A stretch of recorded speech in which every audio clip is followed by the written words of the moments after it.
Bonjour à tous et bienvenue dans ce troisième épisode de La Chambre Claire.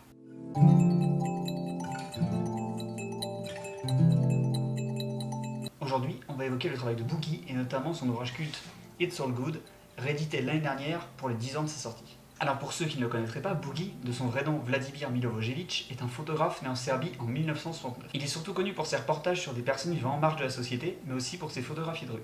Il a été exposé tout autour du monde et a eu des publications dans des magazines tels que le Time, New York Times, Huck ou encore le Huffington Post. Il a également publié plusieurs livres, parmi lesquels on peut citer A What Do Them, sorti l'année dernière, le premier en couleur, et qui traite des gangs et de la vie à Kingston, en Jamaïque, Belgrade Belongs to Me, à propos de sa ville natale, ou It's All Good. Ce dernier compile des photos prises entre 2003 et 2006. Boogie porte un regard brutal sur la société et la vie de New York City, avec son lot de crimes, de violences, de gangsters, d'orphelins sans abri, ou d'habitants pauvres consommant de la drogue pour tenter d'échapper à leur quotidien. Il raconte dans une interview que c'est par pur hasard qu'il a pu faire certaines de ses photos les plus connues, au cœur même des gangs.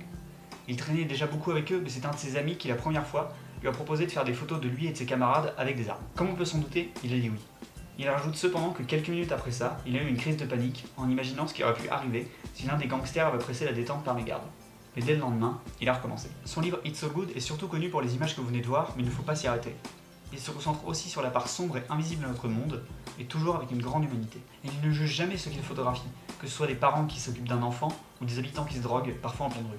Certaines images sont vraiment difficiles à regarder, particulièrement celles qui montrent des personnes en train de se droguer. Pendant plusieurs années, le photographe a réellement passé du temps avec elles, habitant quasiment dans les bâtiments délabrés dans lesquels elles se retrouvaient. À un moment cependant, il a dû mettre un terme à son projet car il commençait à faire une dépression. Il n'avait plus à dormir et pensait sans arrêt à ceux dont il partageait le quotidien. Plus que jamais, ces photos sont d'actualité. Et c'est d'ailleurs l'une des raisons qui ont poussé les éditeurs à faire un second tirage de ce livre, depuis longtemps épuisé. Il y a encore des endroits, aux États-Unis ou dans le monde, où la réalité qui est présentée ici est le quotidien d'un grand nombre de personnes. En plus d'être un photographe extrêmement talentueux et obsessif, Boogie possède une réelle éthique de travail. Pendant toutes ces années, il ne s'est pas contenté de rencontrer 2 ou 3 habitants afin d'avoir quelques images à vendre à des magazines. Il a réellement partagé le quotidien de ces personnes pour que les images retranscrivent le mieux possible leur réalité.